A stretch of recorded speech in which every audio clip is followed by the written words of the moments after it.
So, hello everyone. Hello to our EURweb.com audiences around the globe. I am Loretta Shelby. I gave myself a title, and that title is I'm the Vice President of Business Development and Special Projects at EURweb.com.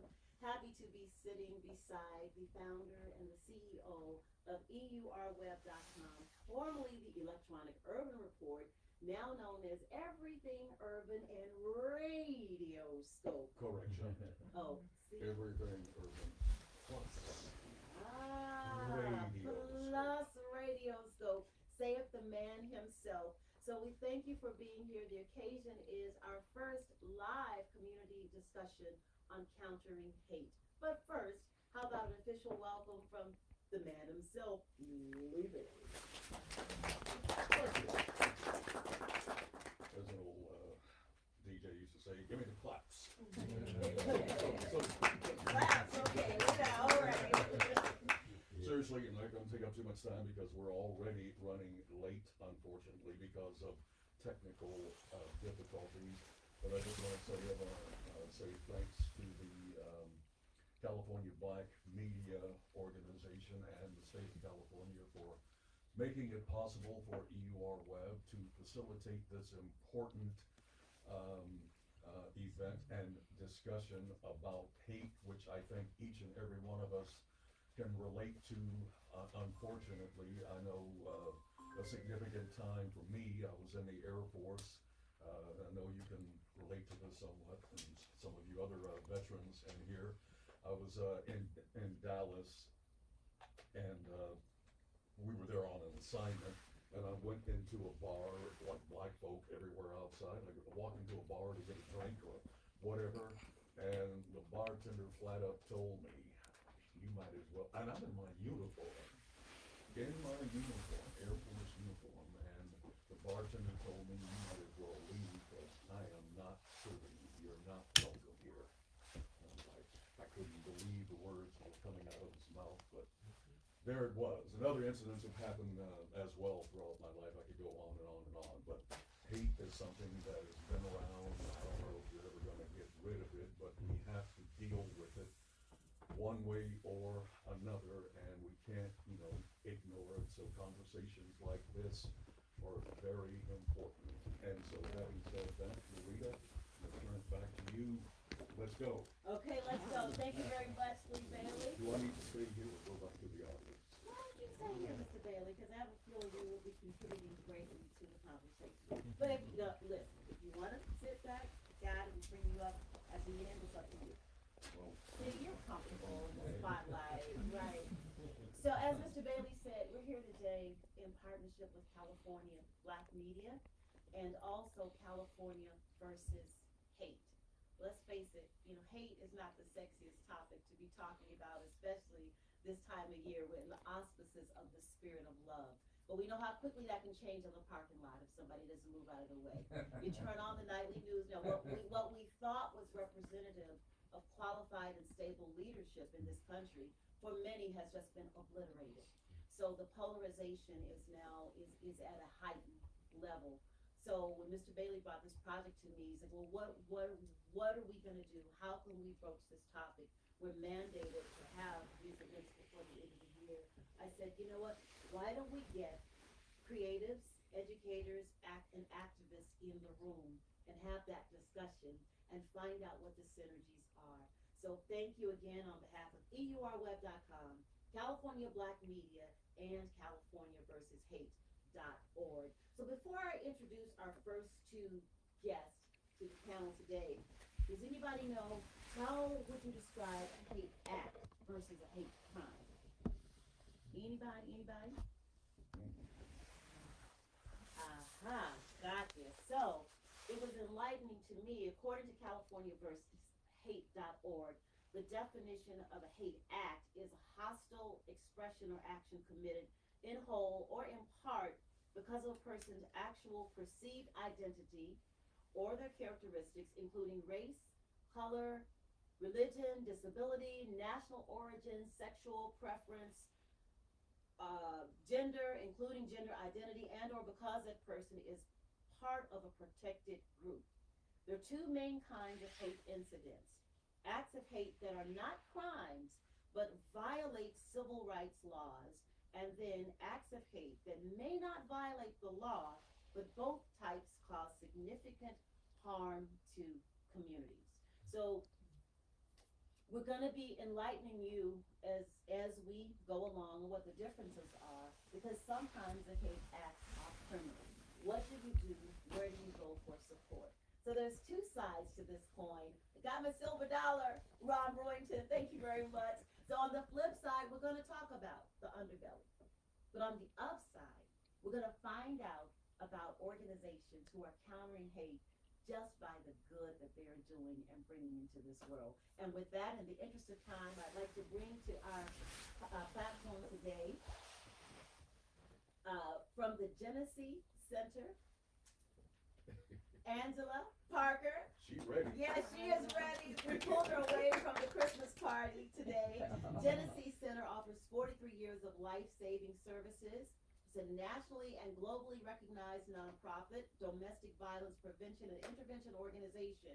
They work to shine a light on violence against women, girls, men, and boys, and advocates the basic human right for all people to have peace in their homes and their relationships. Welcome, Angela. Thank you so much for having me.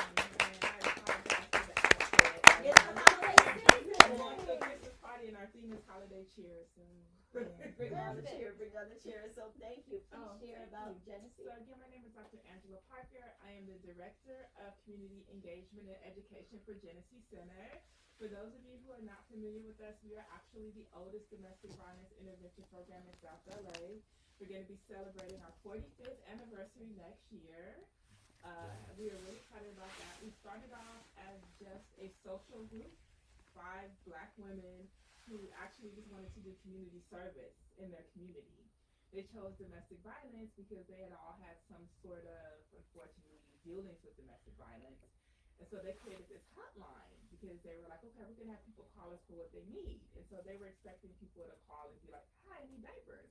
Hi, I need formula. Hi, I need clothes. But people were calling for shelter. And so this was 1978, 1979. There were very few domestic violence shelters, and there were no domestic violence shelters in South LA. And so they decided that they were going to be the people who opened up the first shelter in South LA. And here we are 45 years later. So we continue to have an emergency shelter where we house families anywhere from 30 to 45 days. We have 2 transitional housing apartments where we house men, women, and children for up to 2 years, offering them supportive services to get back on their feet, because we realize, particularly people who come to a shelter, need more than just some place to live. They need the resources to be able to be self-sufficient. So we have a very robust entrepreneurship program where we help our clients not only go back to school or to get an internship or to train for a career, but also we teach them how to have business plans and how they can start their own business. And since we've done that, we've had about 10 businesses come out of that. We have our own mental health program that we do in-house, because for the longest time, mental health has not been popular with people of color. And so we have to really create sort of a culturally relevant way for them to be able to receive that. We do wellness. We make sure that they get all of their checkups. A lot of their clients, when they come to us, because of the abuse, they have not taken care of themselves. So we've had many clients that they had cancer that they didn't know that we were able to catch, and chronic disease and different things like that.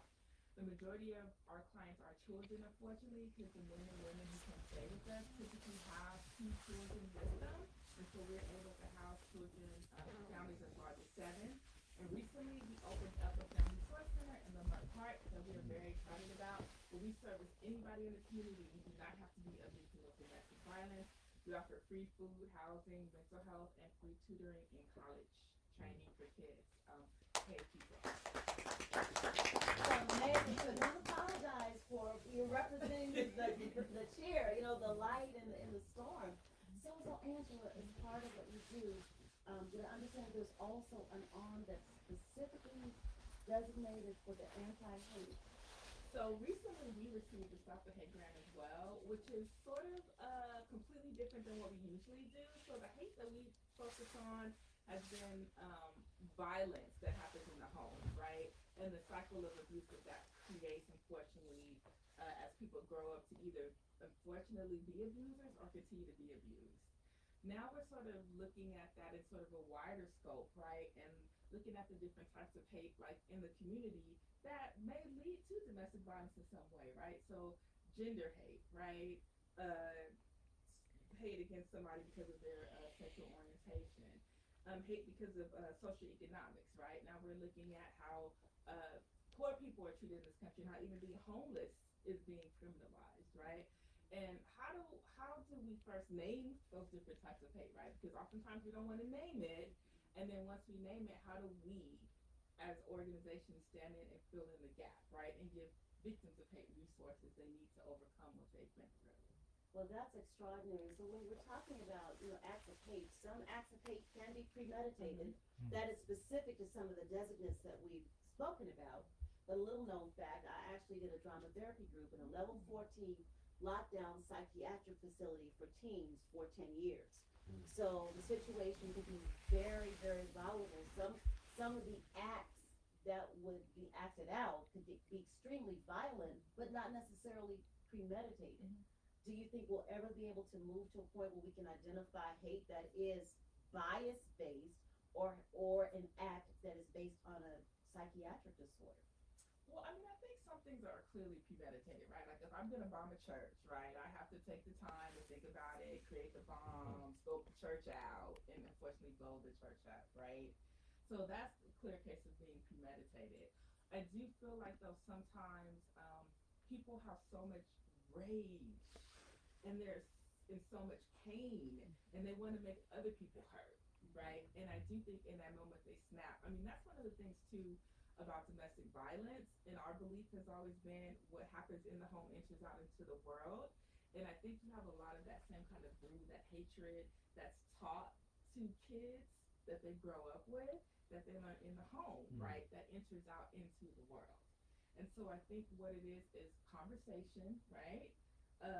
Recognizing the hate, getting people to understand that much like domestic violence is not normal, hate is not normal, right? And if we are willing to say, okay, hate is not normal, then what is it that we can do to get people to redefine their normal? Because if you're telling me it's not normal to hate, but my mom feels this way, and my grandma feels this way, and everybody I know feels this way, how can it be wrong? And so it's a willingness, I think, that we're going to have to talk to people that we don't necessarily want to talk to, right, in order to change hearts and minds, which is the hardest thing to do in the world. Okay, very well said, and thank you so much for that. So, to fellow community organizations that are in the room, we compliment you, and for those who are listening, for the work that you are doing, you're countering hate by being the opposite of that, by being an answer or a refuge. If you are in a vulnerable situation right now, and you're not within the scope of the Genesee.org, then find a local community that you can go to. You can go to CaliforniaVersusHate.org. Now, we're proudly representing our state, but our state can give you some information of what might be available wherever you are. To the creatives in the room, now, okay, I told you I got job security, so I can see where they I want to stay, okay? Listen, I'm a church girl, grew up, got all types of Bibles. Sometimes I feel the rage. I'm not gonna do anything to anybody, but I like the crazy lady movies where like she works in. I like when Angela Bassett blew up that car and burned up. But anyway, that's not what we're talking about today. But that's a healthy outlet for the. All jokes aside, that's a healthy outlet for the rage that you feel without imparting it upon someone else, because we do see acts of violence. We even see it in cartoons. I didn't think about, I'm not really telling my age, but when Wile E. Coyote like went boom and the rabbit went up, that's violent. So we see that. So, and now it's becoming more and more and more violence. When we go to the action, when we see Will Smith and Giselle and Vin Diesel, there is a rush there. There's a song that says, y'all gonna make me lose my mind. Up in here, up in here. So this is healthy dialogue. We're not advocating any of that. The church people, it's the devil, it's just the devil, they just need more Jesus. And then there's a thought that says, hold my Bible. Jesus ain't taking care of this. And can I say something then the last You can thing, go to right piggyback on off in. of what you said, Yes. it's important that you remember who you are. Because it's really easy to be angry. It's really to be disheartened. I mean, I think, when the election results came in, I think I was probably just as willing to give up as I've ever been willing to my whole life. And it's just like, you have to ask yourself, do I really believe in what I believe in? Because if you believe in what you believe in, you're going to believe in it no matter what's happening externally. And you're going to dig in and you're going to be 10 toes down for what you believe in, right? And you're still going to keep going. And you're still going to do the right thing because it's the right thing to you. And so I just want to tell people, you have to be who you are. No matter who else people are around you, be true to yourself and your values. And never let anybody else take that away from you because that's what makes truly one. Thank you so much for that. That's amazing. I'm so grateful for the writers and producers that are in the room because many times we learn more about these champions for human rights through the lens, through the voice of the writers, the producers. And I know when I was working in the psych ward, which it was a psych ward, I was actually working on a film and it was one of the Crazy Lady Revenge movies. And I told the director, I says, I work in some place that's for real. If you'd like to come visit, see what this really is. So even when you're portraying what that is, you can be more authentic. And for the media, we have powerful figures in media and broadcasting in the room. Now, the good part is that we can enlighten you. You have other people to report about. So you're dressed like Santa's elf. You are welcome to stay and continue to contribute. But if you do have to leave early, we so appreciate you being Thank you here. so much. I appreciate you. Thank you. We'd like to join our panel right now. Thank you so much. All right. Tell Santa I was a good girl. I will. Okay, all right. So Don't much. believe what he saw on social media. That wasn't me. Next up is Mr. Life D. Griffith, a distinguished veteran music industry executive, a U.S. Army veteran and consultant, with years of international superstars, consulting superstars across all genres of popular music, including Erykah Badu, Chico DeBarge, Tribe Called Quest, these people are too young to even know who this is. Tribe Called Quest, Run DMC, Snoop Dogg, Heavy D, and many, many more. His company is Hemp, Healing, Empowerment, Music. No, let me. Come on up here. He can explain it Yeah, himself. He can break it down. First Right. of all, Controversial title, but definitely Life eye-catching. Griffith, welcome. Thank you. I'm looking forward to hearing my so I notes. see a lot of familiar faces in the audience. A lot of my mentors are in the audience. Raymond Shields, his wife Pat, Lee Bailey, who happens to be one of my mentors on the radio side, and I just want to say thanks for having me, and salute to all the veterans in the building as well. So let me explain hemp. Yes. And give everybody a clarity on what that is. Hemp is a company that I put together when I was in Afghanistan. Prior to that, I was a hemp instructor helping our veterans get off the opiate crisis using alternative medicines. And I would go around the country teaching them about how hemp or CBD would help them. And so because I was doing a lot of stuff in music prior to, I had an epiphany that I needed to bridge both of these things together because cannabis and music are synonymous to medicine, right? Music, as I was brought up in New York City by Belizean parents, had a message in it at one time. And of course, the medicine, which is mentioned in the Bible, was also used as a way of connecting to the ancestors. So what I did was I just bridged those two things together and I came up with hemp. Now hemp has three meanings. One is high-end music partners, and the motto is creativity on a higher note, right? Because music takes you to a higher level. Then the other part is helping educate misinformed people, because a lot of people are misinformed about what hemp does, even what music is, and what I was taught in music. And then of course we have healing everyone musically with a purpose. Music has been my safe way, even as a young man.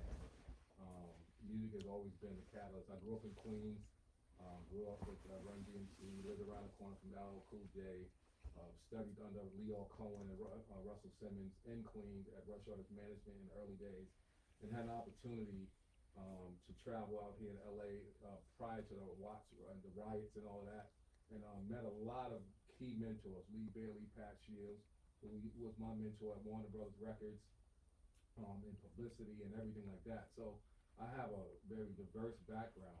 My military side was a combat medic. And we have a saying as medics, is how do you conserve the fighting strength?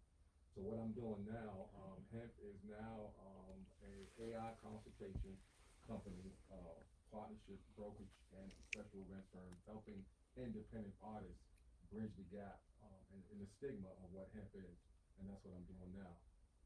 So I want to thank you for that, and I'm hoping that now everybody has a clarity in what hemp really Yeah, is. I got it. Girls down with listen. I'm a lot of Yes, people right yes. now. High-end music partners, That's right. LLC. There Thank you go. so very much. So Yes, ma'am. we're talking about countering hate. Yes, You know, ma'am. in the lives that we're living, in our professions, Yes, and ma'am. also in what we do personally. Yes, ma'am. So I actually, find healing, in music. Yes, ma'am. And look, did you ever hear anybody on the radio when you're over there in Yes, Afghanistan? so in Korea, I was the sergeant in command of a platoon and also a company, was the Charlie 168 Medical Battalion and Brigade, and I would hear her on Armed Forces Network Radio. That was our connection to the world, as we say, when you're overseas, you're no longer in the world, you're outside the world, and this is the world. And so that was a lot of our connections to what was going on back here. So thank you for doing what you did over there. Yeah. Thank you for your service, Yes, and ma'am. you're welcome. Yes, ma'am. Okay, Yes, little ma'am. known fact. Okay, Yes, listen. ma'am. Well, I'm gonna tie it all in because Yes, ma'am. I told you I got job security. This time. There you go. No, Yes, but we were blessed to bring healing and hope to our servicemen and women. I was contracted for the Department of Defense for 7 years for Armed Forces TV and radio services. And I don't talk about it a lot, but I'm going to eventually write about it wherever our servicemen and women were in the world that weren't stateside. My show was on, and I did not know. I had been on radio school for several years, but I didn't know that me and Diane were trying to get on Armed Forces Radio. So on my word, I took Radio Scope Global. And so our servicemen and women all over the globe were able to do that. And one of the most touching stories that I've ever had is when I did get to visit the Far East. Was it Germany? No, it was the Far East. I met a soldier, black soldier, and they had to have their music. Yes. And so he told me that they would skip dinner in the tents to get back to hear my show. Yes. That our music, and it was a pipeline, who will never get credit for this, Lee, but it was a pipeline for hip hop music Yeah. in Europe and Asia in the 90s. And so that was part of what we did. So Yeah. thank you for that opportunity. And so as we tie this all in, music is healing. It is. Creativity is healing. And as Ms. Dr. Parker said before she left, many of us were distraught. I haven't watched the news since November the 5th. That's a trauma reaction. Yeah. You do not have 50% viewership drop on CNN and MSNBC if a few people are opting out. It is a trauma reaction. But like you, I am reminded, years ago we had the pleasure of interviewing Berry Gordy when the Motown show was there. And we thanked him for providing the soundtrack of our lives during some of the most troublesome times. So for creatives in the room, and you're gonna meet a couple more, we have an opportunity here in the face of a new level of hate or a revisited level of hate in this country to counter it through your creativity, through your organizations, and through your art. Would you like to add any more to that? I think one of the things that we had said on the Zoom call that we had a couple of weeks ago was that hate has to be defined in a certain way, and a lot of it comes from within. A lot of us hate ourselves, don't know ourselves, don't understand where we come from, and then we go out to society. We think that hopefully if we have a certain status or status, if we're not put out there, then people will like us. Well, everywhere we go, there's always an issue about who we are, what we do, and why we do it. In particular, and again, for the record, I'm not anti-white, nor am I pro-black. I'm anti-establishment and pro-righteous. And so, as I said in the show, back in the 50s, they had a show called Hate What Hate Produced. And at the time, we were talking about black nationalism and black Muslims and why this movement now is taking place. Well, wherever the white man went, he saw us there first.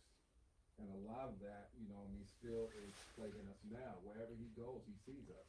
And so there's an issue, even in education, in the music business, even in the military, as my friend and mentor said, we still face that now. Even though we have a lot of generals, we have people that are in prominent positions in the military, we still are dealing with white and black issues. We're still dealing with hate issues. We're still dealing with those who come from a dysfunctional home where there's no father, there maybe there's no mother, and they hate themselves. Even in music, some of the music that we're listening to now is so much hate in it, but it sells because it's connected to those who hate themselves. The gang warfare, the ratchetness that's going on with some of our women out here that are out there, even when you look at what happened in the political arena with our vice president when she brought Cardi B on the stage. That, in my opinion, wasn't the best thing to do. We understand why you did it, but it definitely put a negative stigma on certain things as well as the political field. And Yeah, but fortunately, you would never elect a felon who's a sex offender. Okay, that was just something that I wanted to say too. Here's a felon, 34 counts guilty, walks out of the courtroom unscathed, unhandcuffed, and now he's a president against a prosecutor. Yes. Right? Yes. So we know that the laws of this land, I'm in law school now as well, which is another thing that I think is important when it comes to this subject matter. We have to understand the law and how it works and how the laws are not really for us. Even the Constitution, we're not a party to it. So when people say, oh, well, I have constitutional rights, no, you do not, because according to the original Constitution, you're 3/5 of a person, you're still chattel, you're still property. Federally speaking, many of us are still slaves under the 14th Amendment, and we don't even know it. Okay. Now, as it relates to this hate thing, like I said, it stems from the internal. We got to deal with that first before we go external. We can have these conversations all day, but until we actually put our money where our mouth is and really take real inventory with real leadership, we'll still be in the same boat in the next 20 years. There's something that Dr. Frazier, you know Dr. Frazier? George Frazier. Oh, he's so deep with it. He says you got to learn, earn, and return, right? But we are in trouble, in serious trouble, and until the older generation connects to the younger generation, not be afraid to go in the hood, we're gonna have a disconnect, and that's what we have, and that also contributes to the hate. Okay, well, that's a broad sweeping Yes, generalization, and we'll put a bookmark Yes, there put a bookmark. because you are those who are here and those who we're speaking to, we are representatives. Yeah. We are representatives of those who are being about it, not just talking about Yes, it. ma'am. Okay, so with that, I want to pause with you just a moment Yes, and ma'am. bring Dr. Simone Washington to the floor. Dr. Simone Washington has her own tech business. She is an author. She is a walking, living, breathing miracle. So come on down here, Dr. Washington, and share how it is you are countering hate through the life that you're living and through the missions that you are initiating.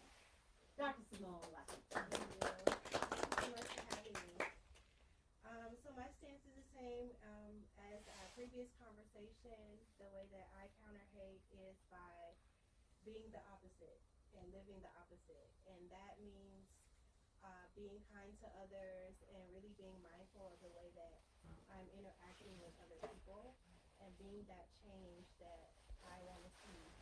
And it also includes offering services, offering time and talent to help improve the lives of others. And so volunteering with organizations, giving services to the community, whether it be food or time, at a women's shelter, serving dinner, having games for the kids, offering gifts. So just the way that we're interacting with each other in a way that is counter to hate is my stance on it. Well, great, and thank you very much. For those who are attending today, we do have a handout for you with a QR code that you can scan and just keep, because everybody that's here is being about the goodness of this world. We never know when we may be in a situation where we need this information or to share it with someone else. So thank you very much for that. I see two creatives that I'm going to call to the stage. One knows, the other one doesn't know. Mr. Sati Gossett, please join us. And Zadia Ife, please join us up front, please. Thank you very much. All right. Now, I'm going to tell you all's business, creative business. You're welcome to stay. Let me see that. Okay, got it. So, now, for the people of color in the room, what would you say is the ultimate criminal act upon blacks, colored, Negroes, African Americans in these United States? What was the ultimate criminal act? Slavery. Say it loud. Slavery.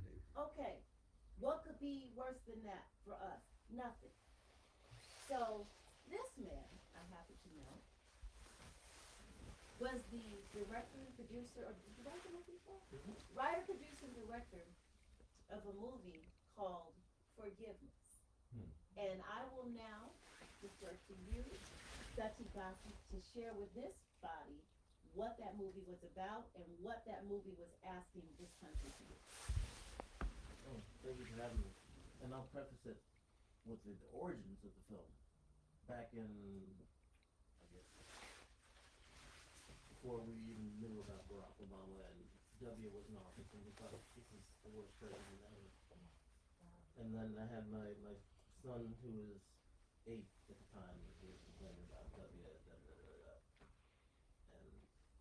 and we stumbled on the subject of slavery. And it's like, well, has the president ever apologized for slavery? And I said, well, no. And then, you know how kids are. They're very blunt to the point, like, well, he should. And then my then wife said, well, you should say that. And that's where the script came from. And the basic premise of the script is about an 8-year-old kid that writes an essay that gets to the president asking him to apologize for slavery. And then through BHERC and Sandra Evers Manley, she gave me the funds to make this piece. And, you know, it was such an awesome experience. You know, we shot it over 3 days. We screened it at the BHERC Festival. Sandra put her auspices behind it. We rented out a theater at the West Side Pavilion. Sold out for 2 weeks straight, which is like unheard of for a short film. We did the Oscar run, like that, write-ups in the Huffington Post. And it was an example of, through art, exemplifying the change that you want to see. You know, like, if you don't know people that can do it, you just do it yourself. And you put it out in the universe. And, you know, people still talk about the film. That's one of the reasons why I'm here, because it just resonated so strongly with the consciousness. I mean, fast forward, you know, Barack did 2 terms. You've had 45 in the office, and now he's back in the office. But the mantle through art still falls upon us to take responsibility. And I think it was the First Lady says, it doesn't matter who's in office. As long as you be the change in the world, then you're doing the right thing. Thank you very much, Sati Gossett. We take, you know, the dregs of history. That's what we do as artists. And we make it art, and we tell these stories. So this lady here, you may all know who are in the room, but if you're listening to us via live stream, Zadia Ife is such an accredited writer, producer, director. I've known of her for many years, but had the pleasure of playing Shirley Chisholm in Unsung Sheroes. Now listen, I'm black, I'm woke. I grew up in Washington, D.C. I had Black history classes. Let me tell you, it was not until I joined this woman's production, I did not know about Ellen Craft. Ellen Craft, right? This was she was a fair black woman who fell in love with her man who was a slave. She passed as a white man. Say how smart we are, right? And to help him escape from slavery. and then Anarcha Westcott. So Erica Cohen is the writer of this particular piece, called Unsung Sheroes. Of course, I play Shirley Chisholm. You all know who she is. We just told you about Ellen Croft. Would you share with this body? This is how art faced the epitome of hate. The epitome of hate, and turned it into a beautiful story that now lives throughout history. Director, producer, Nadia Ife.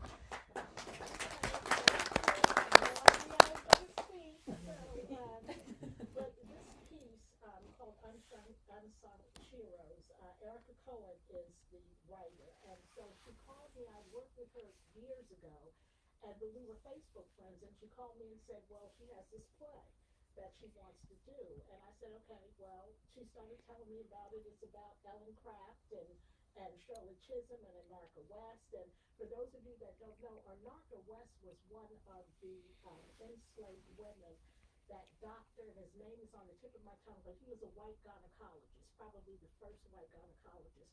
But he used to experiment, basically torture and brutalize enslaved women on the plantation, operating on their vaginal areas. And without, this is before anesthesia, so without anesthesia, so we're talking painful, we're talking just horrible. When anesthesia was developed, he still did not use it because he felt, as the medical profession felt about black people, that we were inferior, we didn't feel pain, we didn't have the same kinds of emotions and those kinds of other Does he things. have a statue too? Yeah, they Yes, took he it had a down. statue. They Yes, took it he had, down, yeah. and they took it down. So she came to me, she said, well, so when I met with her, she didn't really have a play. She had 3 long 5-page, 6-page monologues. And I was like, okay, well, what am I going to do with this? Because I'm a director. She was like, well, no, each actress will just get up and they'll do the monologue and then they'll go sit down. And before I knew it, I was like, okay, well, that's boring. And I sort of looked at her face. I was like, oh my gosh, sis, I'm so sorry. I apologize. I said, let me go away. I'm getting ready to go on location scout. Let me work on it on the plane going. I was flying to Louisiana, so 5 hours. I'm a captive audience of myself. Let me work on it on the way going, on the way coming back.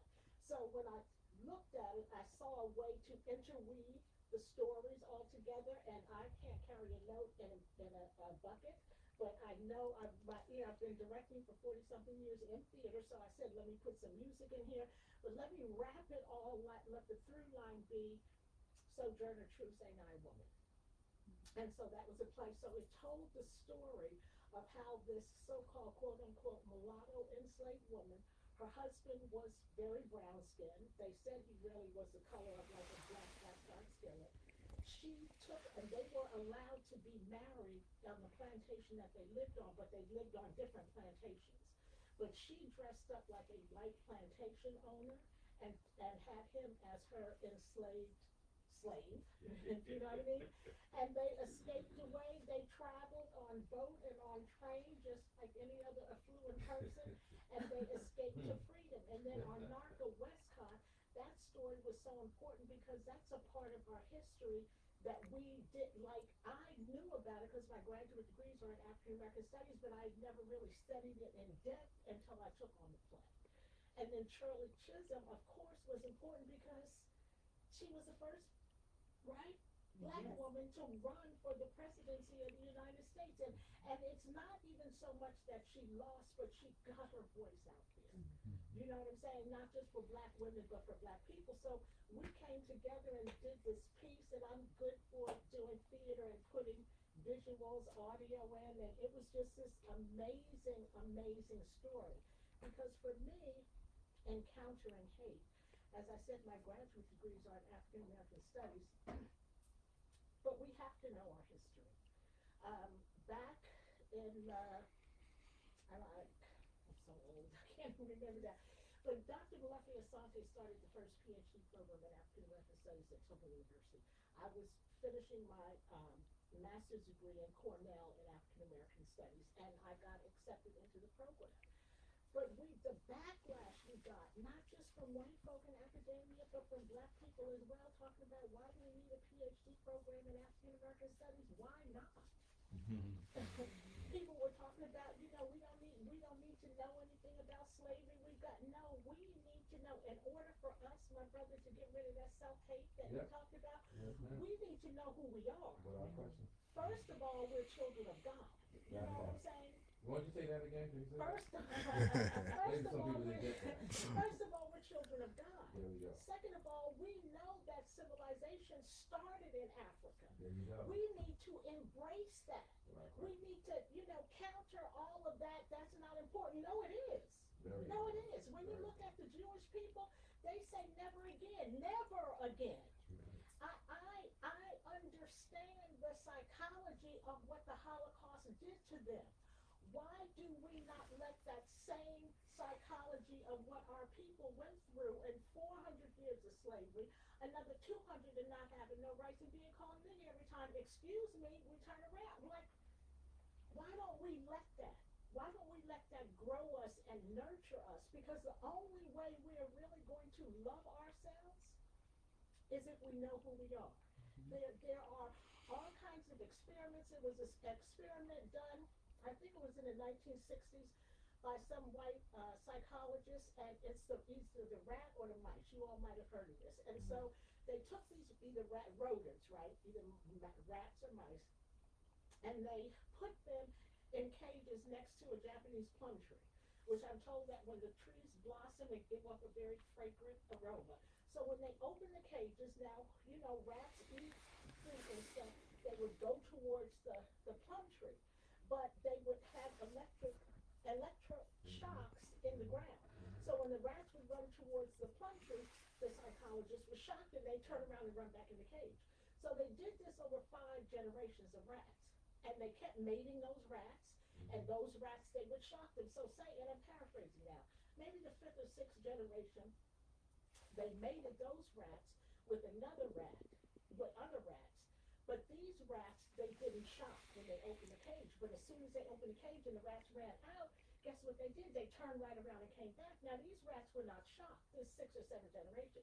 So what that showed was that the fear and the trauma had been encoded in the genes of the descendants. Do you know what I'm saying? So that says everything. I hope I'm not ranting. No, that's being studied now. That's called epigenetics. And they are studying that in our genetic pool, how these traumas have revisited us, throughout generations. So we have to understand that and understand that that's part of the psychology of folks talking about we don't need to know our history because we've been so traumatized. Yes. We need to understand the depth of that trauma and undo all of that. And now with them, banning books and taking history out of classrooms, then we need to go back to the churches. I got my start in theater at Second Baptist Church, my black home church in New Jersey. That's where I learned to speak before an audience, and you know what I'm saying? We had a very progressive church, and I'm a child of the 60s. I was a Black Panther at 15 years old, and you know what I mean? Legislative movement at my high school to desegregate, because we had a principal. I wasn't even in the high school. I was actually in junior high school. I sat behind the high school, but we had a principal that called you nigga like it was your first, middle, and last name, and the lunchrooms were segregated, and just on and on and on. But I got my confidence and my self-esteem and my self-worth from the black church. So for me, that's where we need to go back to now.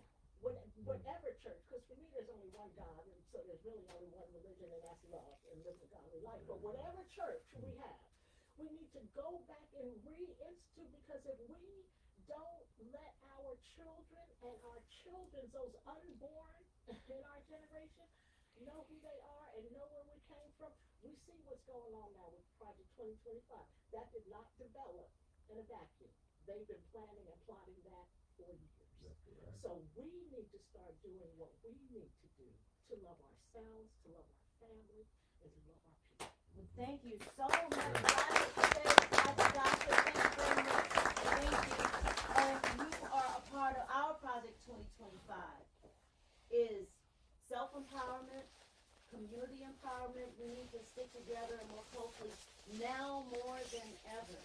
That's why I was intentional that you will not just call upon EURweb.com or Rita Shelby ad nauseum and we never see you. If you've ever seen us and we've never seen you, that's going to be a problem moving forward. When and wherever we can, If we're not ever there for you and it's really important, let that be known. We will do our best. And for every individual, if you see Sati gossip and he's having something, don't just scroll by that. That support is important. The same thing for Zadia Ife. The same thing for Life Griffith, okay?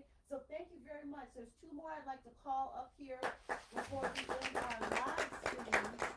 Dr. Logan H. Westbrooks, I'm gonna put you on the spot, sir. And Ron Brewington, to put you on the spot, sir, please come on down and address our audience. Very, very humble. Come on, But the come on. more I work with Dr. Westbrooks, the more I learn about who this man has been for his entire life. We're working on a book project about the community in which he grew up in. And it's the same community. I did not know this. Mr. Westbrooks grew up one block from my grandmama's house. Everything I learned from the people we learned on the same street, Carnegie Street, Memphis, Tennessee. And in working on the book, that book, I know who he is and what he's done in the music industry. But I'm gonna say it right now. It wasn't until I was working on this particular book that I found out that the entire family legacy has been about countering hate, showing love and improvement. His family built a school, a preschool for people. His family has helped people with housing, helping children to be educated. What Mr. Westbrooks did, I didn't know. I'm just gonna tell it because I got job security. This is what you can do when you got job security, folks, when you work for yourself. Because of this man and music executives in the 1970s, y'all, they were bankrolling black students to be in medical school because there was a need for more black doctors. He's never gonna say that. Now, like, if they did, it'd be like, oh, hey, look at me, yeah, look, I'm helping somebody. Oh, check it. This is what Dr. Westbrooks has done. Dr. and Mrs. Westbrooks has continued to, let me say this carefully. Through their hearts, there are many people who may be among us who may not ever otherwise have had somewhere to stay when times were tough. I'm not calling you names, but is that right, sir? So he counters hate through his life, Dr. Logan H. Westbrooks. And this man here, Ron Brewington, what was it, I'll be messing up every name today. I just have these braids are tight, y'all. It's AURN? No, It was, I used to work there. yeah, it was formerly AURN, American Urban Radio Network. Name all the broadcast entities that you've worked with. United States Navy, United States Navy. This is just like, no different places. Okay. So Dr. Logan H. Westbrooks and Ron Brewington. Now I won't tell them, there's a certain young man who has a mother who works in the industry. And this certain young man once told his mama that he was going to quit a job one day because he didn't like the way a white person looked at him. That was his struggle. And he quit the job. We have OGs who've been trailblazers for their whole lives and careers. Dr. Westbrooks, just a few words on how this generation can move forward in countering hate. Well, number one, I'm a little bit surprised, but it's okay because I only came to be a spectator this afternoon. And but I think our youth needs to take a look Thank you. at those that have come before them and even before us, and the sacrifices and the challenges and the obstacles that they were faced with. I always think of my high school principal, and what he used to always say is, we as black people, we have got to run faster, and we've got to jump higher. And I've sort of used that as my philosophy, because that was instilled in me way back then. And every opportunity that I get to pass that on to youth, even today, I do that. Because I think it's very important for them to be fully aware of that. Now, there are so many challenges, and even just something they shared on the news this morning about the what's going on there with Trump and his co-president. Elon. They have endorsed this movement there, this country that's embracing, basically is as if they're going back to Hitler's day. And this guy from South Africa, so this is what he is all about. This is what he was raised in, this is what he's born into, and now, for some odd reason, he's gotten the ear of President-elect Trump, and he's instilling all of that in Trump's mind, which was there all the time. So what he's really done is resurrected. So again, it's a lot of challenges that we as adults, and we know, we have experienced it, we've got to continue to pass this information on. Now, one of the things that was very, very expensive for my wife and I, but we have this building on the corner of 5th and Washington. It's a 2-story office building. And we commissioned an artist to do a painting on that wall. That's this mural. As a matter of fact, it has become a tourist attraction. There are approximately 350,000 people passing that daily, looking at that wall. And in that wall, there is a Shirley Chisholm.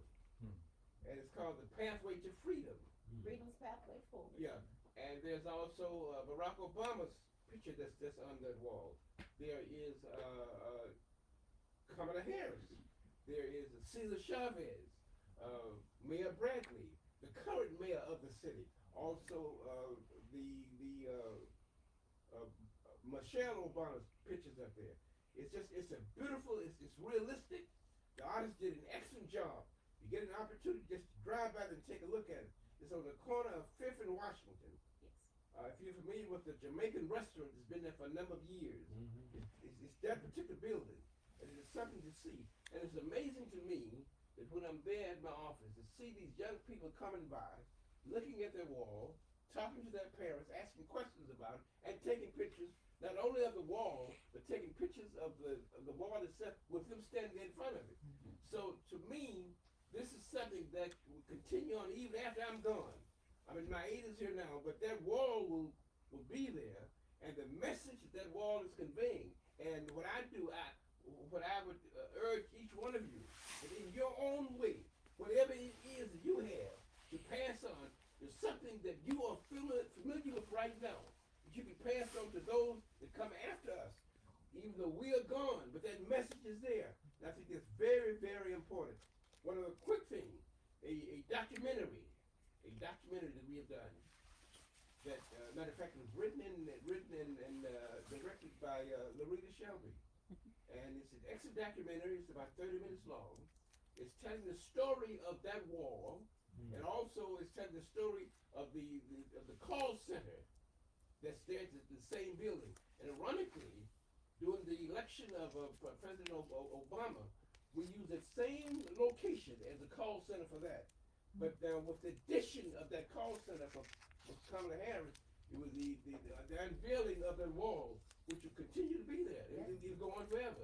And in as much as my wife, we own the building, so we wasn't necessarily get permission from anyone. Yes. We just did it. And it's there for us even after we're gone, that wall will be there. So again, I'm urging you in your own way, whatever you can do it now, so it will continue on after, because we're going to need it for what's happening in the country right now. That Project 2025. I mean, it's when I think of some of the minority people, Spanish and even the black people, did you read what that document contained? And you still voted for Trump. It's just unbelievable. But this is what we're faced with now. So we have a big, big challenge. It's up to us to continue to fight on. Thank you so much. And on that note, Dr. Westbrook, I'm glad you mentioned that as we're talking about countering hate. When you're in a hate-charged environment, it's very easy to be pigeonholed, and now you're going to look at every person, every ethnic group, every origin as the same. because of working and managing that call center, I cannot, no matter what's going on with 45 and a half, right?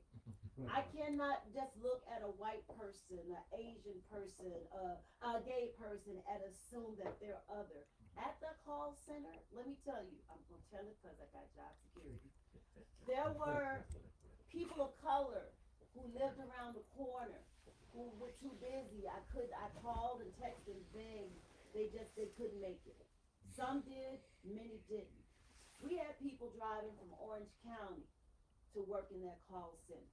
We had white, we had Hispanic, I met a woman who was Croatian and Russian, and she grew up near Terminal Island. So as we move forward, don't get locked and blocked by the skin color. One guy came in, he had on a cap, he had on a plaid shirt and jeans, and I thought he was lost. He burst through that door. I'm here for Kamala. Gosh darn it. I'm a farmer. And my family told me don't you ever forget the Democrats because they help the farmers. He said some more things that I won't say on the live stream. So let's remember, find out who somebody is, like said, at the heart. Ron throw in a couple of remarks, and then I see a couple others we haven't addressed in the room, and we'll let you go. Couple of remarks, make it quick. This generation that we have, Yes. these younger people need to listen to us old folks. They don't do that for some odd reason. And it's sad that I see that. Families are breaking up, they don't have anything to do with each other. It really disgusts me. And for those of you that know me, I used to teach over at Santa Monica College. We just had a shooting over there recently. And a lot of times, some of the young blacks that were over on that campus, a lot of problems, you couldn't talk to them. They don't want to hear what you got to say. I got a master's degree, get that to them, and they can't even get a double A. And they won't talk to you. And I'm saying, who are these people, even among my own family? I have a daughter today, it's her 30th anniversary. She don't talk to me. I'm saying, well, what did I do wrong? But the idea is that there's so much hate out there, and you see it on television, you see it in the movies, you see it all over the place. You get it out there. I like what you said about it. Talk to people going to school. You need to get out there and talk to each other. All right. Well, thank you. Keep it simple. Thank you so much. Thank you. Okay, so.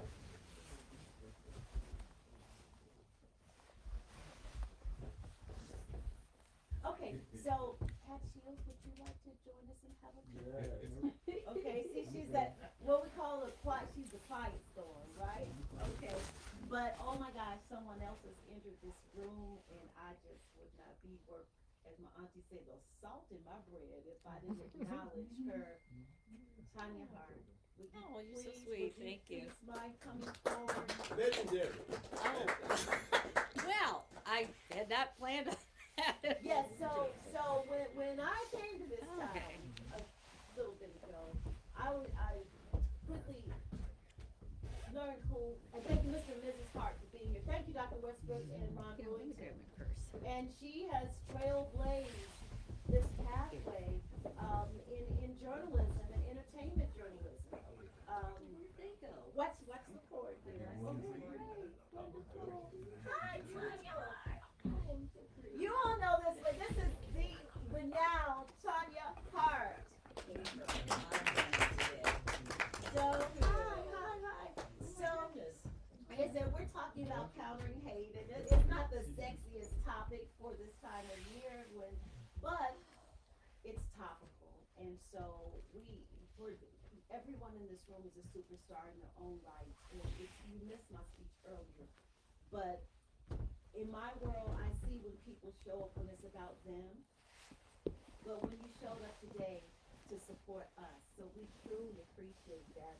We're in partnership with the California Black Media and California versus Hate. So Mr. Bailey gave me license to host this event and, however I saw fit. But because we're in Hollywood, I'm like, let's bring Hollywood to the conversation. So we're a combination of artists, educators, activists, and so we certainly celebrate you for your illustrious career. Well, thank you so much. I mean, my illustrious career has a lot to do with most or many of the people in this room, and including my buddy right over there who kind of passed the baton. Yeah, Ron, you. He passed the baton to me from the AURN standpoint. I believe it's been like 25 years.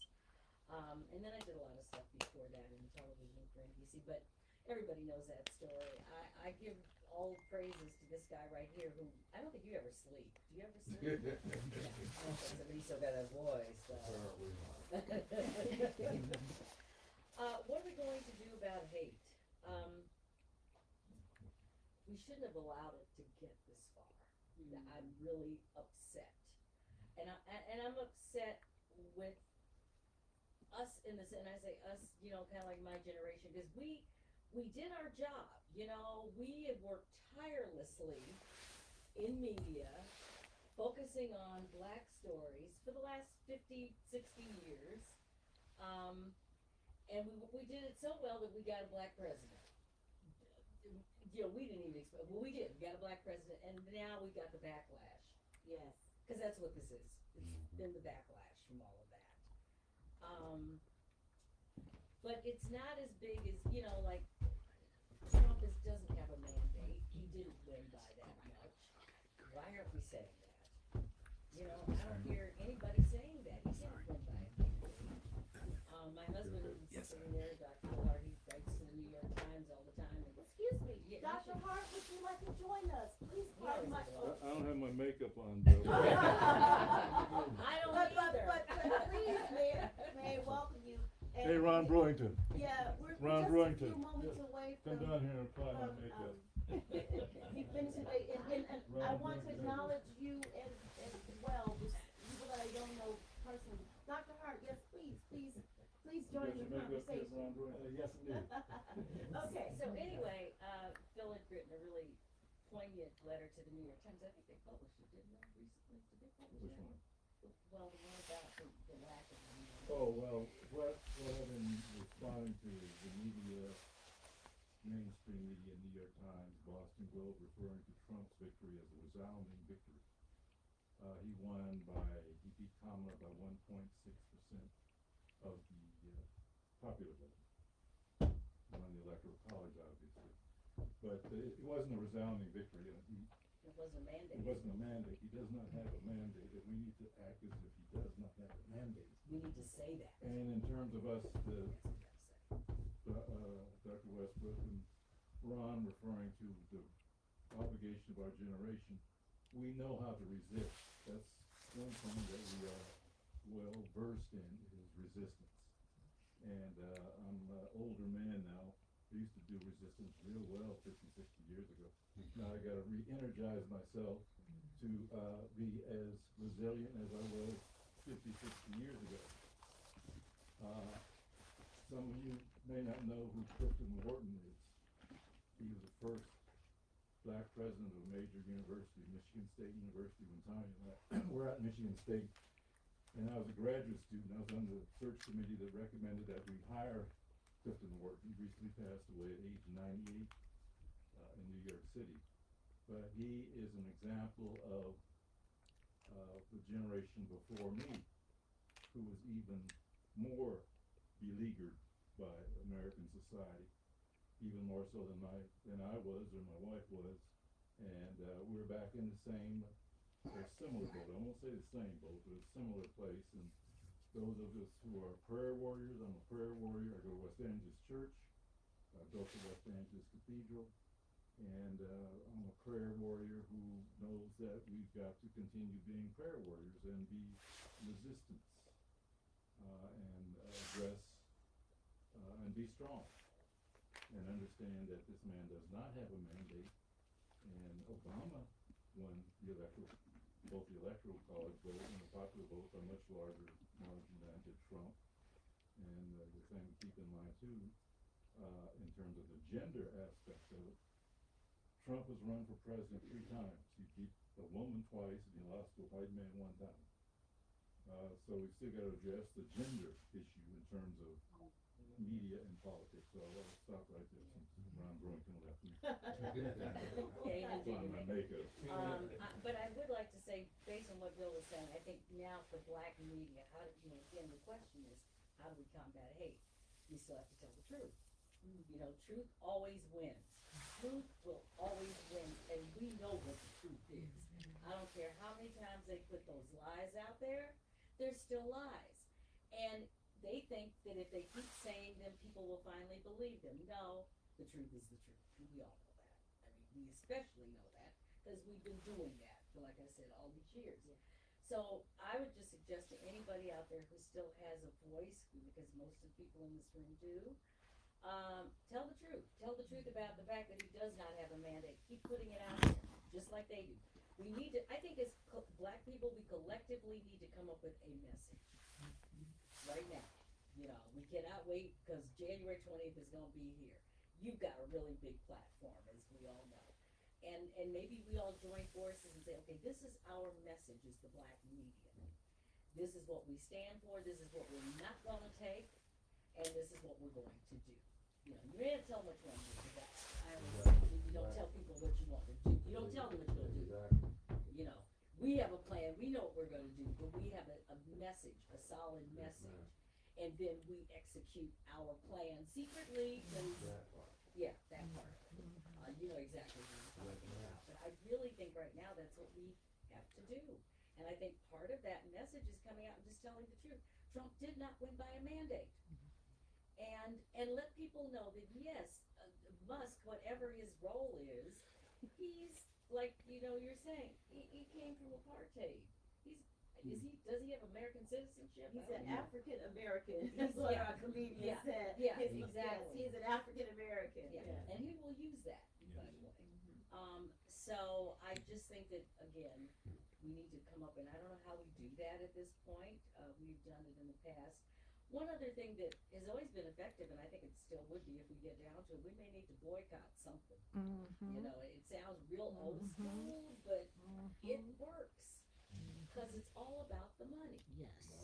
You know, it's all about the Right money. now, you want, even though we're climate resilient, boycott Tesla. Yeah, I was gonna say, all these Boycott, black people are yeah. driving Tesla. Why? Why are you giving money to Elon Musk? You know, every time I see a black person in a Tesla, it makes me upset. Right. And that's been that way since his black people up in his, you remember the story about all the black people that sued him? Because they were living in slave conditions, working at Tesla? We kind of missed that story. We'll bring that one back. Right. Because people need to know who he really is, especially in our community. Because obviously he's wielding way too much power, way too much. But he bought Trump, so we know how that happened. So be mindful, use your economic power, use your creative voice, cling to like hearts and like minds. You know, on election morning, it was some of my new white girl buddies that I met and who were texting me, are you okay? Are you okay? Is everything all right? We did form new alliances during this time. Let's strengthen them. So there's Kim, would you like to have a few words? Okay, and I have two more that I don't, would you like to? Okay, all righty, okay, well, very good. Also say in terms of also the media reporting on the Democratic Party being in disarray. The Democratic Party is not in disarray. The Democratic Party has a clear agenda, what I told my wife a few weeks ago. If you look at the messaging for Republican Party, Democratic Party. The Republican Party is a narrow base. The Democratic Party has a wide base. It's a more of a challenge to communicate to a wider base than a narrow base. So we've got to be very astute at how we message to people who are like-minded, progressive, liberals, and understand that the media, meaning the mainstream media, oftentimes doesn't get their characterizations correct, and we need to be able to correct them. The final thing I'll say, it's a different area now on the cell phone area. Resistance means that you may be tapped, especially thinking about what the messaging is of the incoming administration. I've been tapped by the FBI in my past when I was quote unquote radical. But we need to be aware of that, what resistance may bring as well. Thank you so much for that. And so again, let me reiterate that CaliforniaVersusHate.org is a resource center to support in the awful event that you are personally a victim of or are aware of someone else. At California Versus Hate, they have resources for legal aid, financial services, meditation, mental health support, connecting to victim advocates, ongoing support, or filing a civil rights complaint. If you witness an act of hate, the number is call 8338 no hate. 8338 no hate. Hate takes many forms and none have a place in California. We thank each and every one of our speakers here for just being your beautiful, authentic selves. Mr. Lee Bailey, would you like to come back? This is a church girl for our closing remarks. Do we want to take them off? Okay. We'll end the live stream and then we will stay open for additional questions or remarks. Is that okay? I have a question. Is versus the word or is it VS? VS. Thank you for clarification. CAVSHATE.org. Thank you, Pat Shields. No, I really don't have anything to add. I'm always mindful of the time and Yes. everything, because time is money, and I think I'm paying for this if I'm not mistaken, so we want to, end this as soon as possible, as far as I'm concerned. But seriously, I mean, thank everybody. This is wonderful. This has been just incredible to have you come out in the flesh and support our event. That means a lot to me. And all I can say other than that is, get ready. There's a lot of things we have in mind for EUR. We'll have to get in front of y'all and our growth, so on and so forth. So this is, I guess, a precursor of what's to come and how we want to be involved in the community going forward. So thank you very much. There's so much when you show up when it's not about you. I put a message out to actors, writers and producers on Facebook. So many people hit me up, but when they found out it wasn't about them, off they went. They didn't know that writer, director, producer, Sati Gossett, yeah, I'm throwing shade, so get your glasses.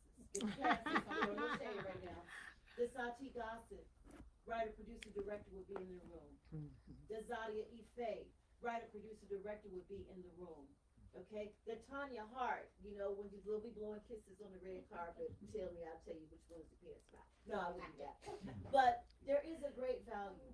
There is a great value when you show up when it's not about you. And that's the divine nature of it all. Kimberly Burton, you're the late great girl, come on. I did want to say something quickly. I've learned in life, if I feel that thing in my chest, I gotta let it go. All right. This is Kim Burton, and tell the name of your business. My name of my business is Special Care Senior Services. I specialize in putting caregivers and seniors together to make a good connection so they can stay home as long as possible and hopefully until transition. But what I wanted to say, I wanted to circle back to hate and self-hate, because I think what we miss as a community is our rite of passage. There are some African American scholars here. I'm not at all, so I'm sure you all could possibly help me or educate me in some way. But most communities have a rite of passage. Jewish, bar mitzvahs, Hispanics. People have some form of rite of passage which encourages their youth. We don't have that I'm aware of. Not yet. We have to tap back into it. But what I do know, and what I want to bring forward, I would ask people to investigate Kwanzaa. When you hear Kwanzaa, for many years I heard Kwanzaa, like, God, don't mess with my Jesus. You know, you hear people, and mamas are like, no, it has nothing to do with religion.